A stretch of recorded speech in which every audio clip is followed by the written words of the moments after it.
Souhaitez-vous accélérer le démarrage des ports de votre réseau tout en assurant une protection contre les boucles? Je vous propose de découvrir dans ce cours comment utiliser PortFast et BPDU Guard sur vos switches pour une mise en service rapide des ports de terminaison et une sécurité renforcée. Alors êtes-vous prêt à apprendre comment configurer ces fonctionnalités et comment vérifier leur état pour optimiser la performance de votre réseau?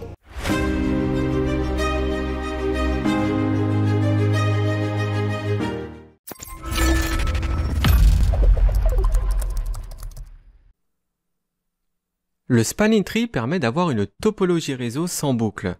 Il est important de prendre des précautions à chaque fois que l'on active un port de switch. Si le port qu'on active est connecté à un autre switch, alors des BPDU seront échangés pour s'assurer qu'il n'y a aucune boucle dans le réseau. Pendant ce temps de convergence, le port passe dans différents états.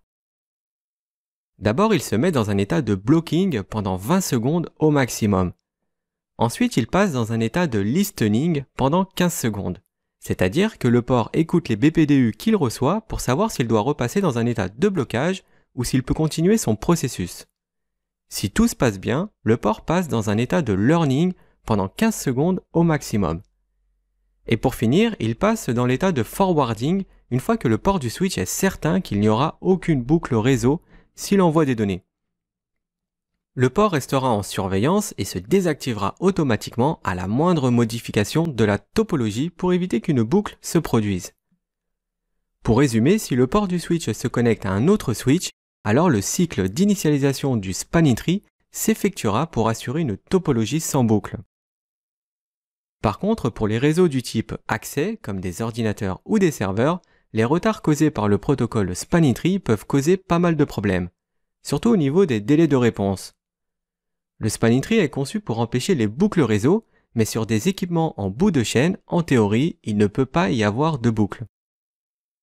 C'est pourquoi Cisco a conçu les fonctionnalités PortFast et BPDU Guard pour réduire le temps que met un port pour atteindre l'état de forwarding. PortFast permet à un switch de commencer la communication beaucoup plus rapidement, c'est-à-dire qu'il va contourner les différents états du spanning tree pour arriver directement à l'état de forwarding. Il se configure uniquement sur les ports du switch qui sont déjà en mode accès. Généralement, on combine le PortFast avec la fonction BPDU Guard qui permet de désactiver le port immédiatement dès qu'il reçoit des BPDU. Dans une configuration PortFast, c'est-à-dire sans spanning tree, les BPDU ne doivent pas exister car des périphériques d'accès ou finaux n'en génèrent pas. Si le port reçoit tout de même des BPDU, c'est qu'un utilisateur a connecté un switch à la place de son PC, ce qui pourrait provoquer une boucle. C'est là qu'intervient BPDU Guard. Si des BPDU sont reçus sur un port configuré en PortFast, alors il désactivera immédiatement le port et fera apparaître un message de ce type sur la console.